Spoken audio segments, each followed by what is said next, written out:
구독과 좋아요는 사랑입니다. 여러분 반갑습니다. 말씀 창고의 서현 목사입니다. 오늘도 시청해 주셔서 감사합니다. 여러분의 구독과 좋아요 그리고 알람 설정으로 저희 채널을 응원해 주세요. 항상 함께 해주셔서 감사합니다. 오늘은 사도행전 21장 1절부터 14절 말씀입니다. 바울은 계속해서 예루살렘으로 올라가려고 합니다. 바울 일행이 두로에 도착했을 때 제자들이 성령의 감동으로 바울에게 예루살렘에 들어가지 말라고 이야기를 합니다. 그리고 또한 아가보 선지자가 예루살렘에서 유대인들이 바울을 결박할 것을 예언합니다. 성령께서 바울에게 예루살렘에 올라가지 말라고 이야기하는 내용이 두 번 반복해서 나오고 있습니다. 그러나 바울은 그 말을 듣지 않고 계속해서 예루살렘으로 향하여 올라갑니다. 여러분, 성령님의 역사하심과 감동하심이 서로 모순되는 것일까요? 오늘 이 말씀을 통해서 우리에게 주시는 하나님의 마음을 함께 묵상해 보기 원합니다. 1절부터 말씀입니다. 우리는 그들과 작별한 뒤 바다로 나가 배를 타고 곧장 곳으로 갔습니다. 이튿날 우리는 로도에 이르렀고 그곳에서 또 바다라로 갔습니다. 우리는 페니키아로 건너가는 배를 만나 타고 가다가 키프루스 섬이 보이자 그 섬을 왼쪽에 두고 시리아로 행선해 두로에 배를 댔습니다. 그곳에서 배의 짐을 풀기로 돼 있었기 때문입니다. 우리는 두로에서 제자들을 만나 그들과 함께 7일을 지냈습니다. 그들은 성령의 감동으로 바울에게 예루살렘으로 올라가지 말라고 전했습니다. 그러나 날이 다 지나자 우리는 두로를 떠나 항해 길에 올랐습니다. 모든 제자들과 그 아내들과 자녀들이 도시 밖까지 따라 나와 우리를 전송해 주었습니다. 우리는 그곳 바닷가에서 무릎을 꿇고 기도했습니다. 서로 작별 인사를 나눈 뒤 우리는 배에 올랐고 그들은 집으로 돌아갔습니다. 우리는 두로에서부터 여행을 계속하다 돌레마이에 도착해 형제들에게 인사하고 그들과 함께 하루를 지냈습니다. 이튿날 길을 떠난 우리는 가이사라에 이르러 7사람 가운데 하나인 전도자 빌립의 집에 머물렀습니다. 그에게는 결혼하지 않은 4명의 딸이 있었는데 그들은 모두 예언하는 사람들이었습니다. 그곳에서 여러 날을 지내는 가운데 아가보라는 예언자가 유대로부터 내려왔습니다. 그가 우리에게 와서 바울의 허리띠를 집어 자기 손발에 매더니 이렇게 말했습니다. 예루살렘의 유대 사람들이 이 허리띠 주인을 이렇게 동염해 이방 사람들에게 넘겨줄 것이라고 성령께서 말씀하십니다. 우리는 이 말을 듣고 그곳 사람들과 함께 바울에게 예루살렘에 올라가지 말라고 간곡히 권했습니다. 그러자 바울이 대답했습니다. 왜 여러분은 울면서 내 마음을 아프게 합니까? 나는 주 예수의 이름을 위해 예루살렘에서 붙잡힐 것은 물론 죽을 각오도 돼 있습니다. 바울이 설득당하지 않자 우리는 주의 뜻이 이루어지길 기원합니다 하고는 더 말하지 않았습니다. 여러분, 오늘 말씀을 보면 바울은 여러 형제 자매들을 만나는 내용이 기록되어 있습니다. 여러 곳에서 여러 형제 자매들을 만납니다. 바울이 여러 여행을 떠났지만 그 여행의 목적은 결국 형제 자매들을 만나는 것이었습니다. 그리고 그들과 함께 하나님의 일을 감당하는 것이었죠. 여러분, 중요한 것은 여행이 아닙니다. 중요한 것은 형제 자매들을 만나는 것입니다.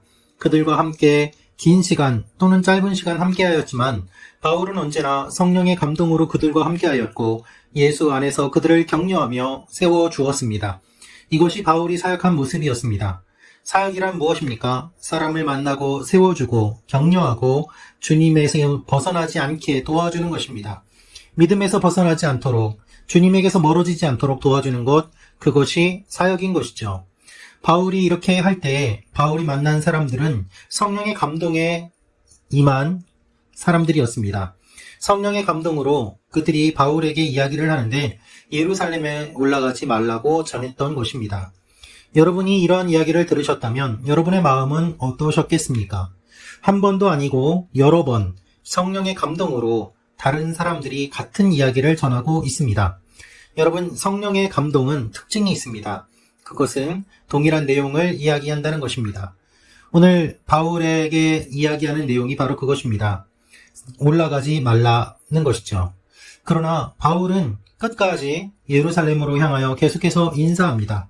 성령의 감동으로 예루살렘에 올라가지 말라고 이야기하는 사람이 있고 또한 예언하는 사람 아가보가 바울에게 올라가지 말라고 이야기를 합니다. 그런데 이렇게 형제 자매들이 간곡히 울면서 바울을 붙잡고 이야기를 함에도 불구하고 바울은 예루살렘을 향하여 올라갈 것을 분명하게 이야기하고 있습니다.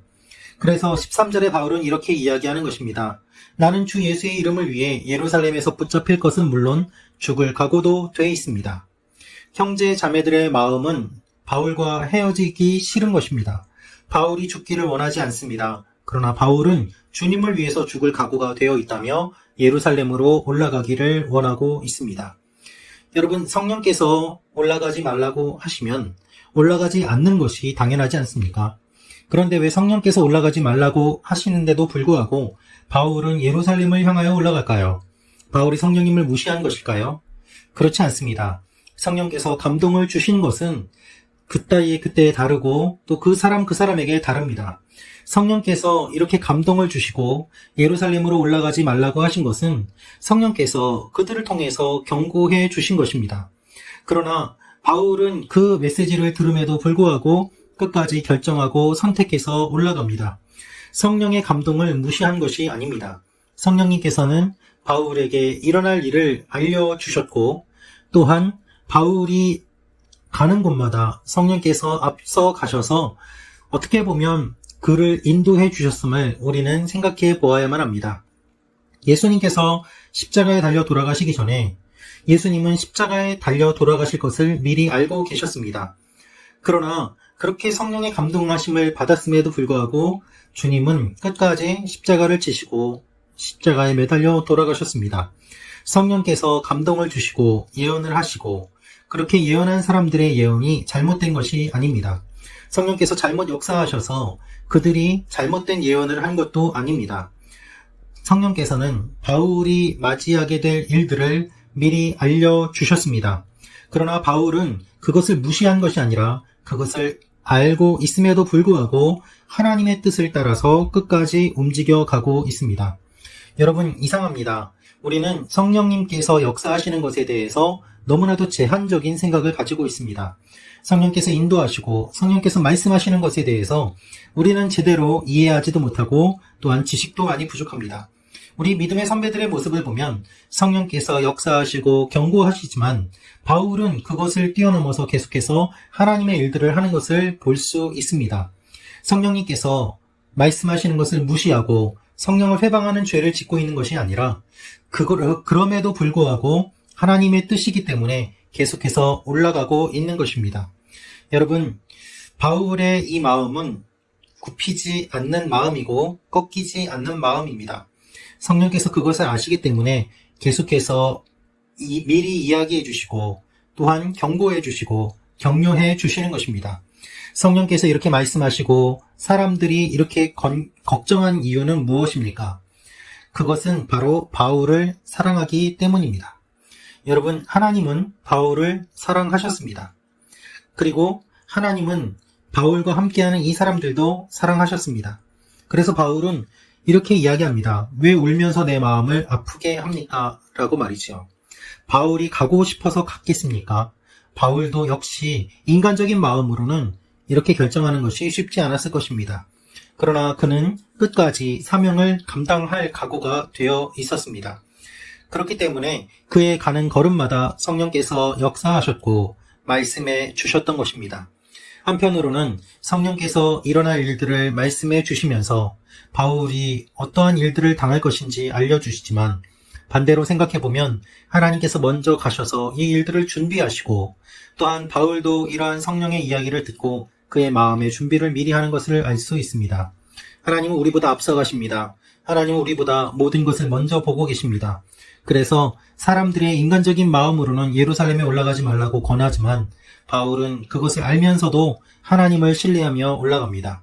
사랑하는 말씀 창고 가족 여러분, 이것이 사명을 받은 사람의 모습입니다. 끝까지 흔들림 없이 하나님께서 맡겨주신 것을 감당하며 나아가는 것이죠. 이러한 일들이 여러분과 저의 삶 가운데 일어나기를 원합니다. 분명한 사명을 가지고 성령님의 음성을 듣고 인도하심에 따라 움직이는 여러분과 제가 되기를 원합니다. 기도하겠습니다. 아버지 하나님, 우리의 삶을 인도해 주시는 주님께서 먼저 앞서가시고 이끌어 주시고 준비하여 주옵소서.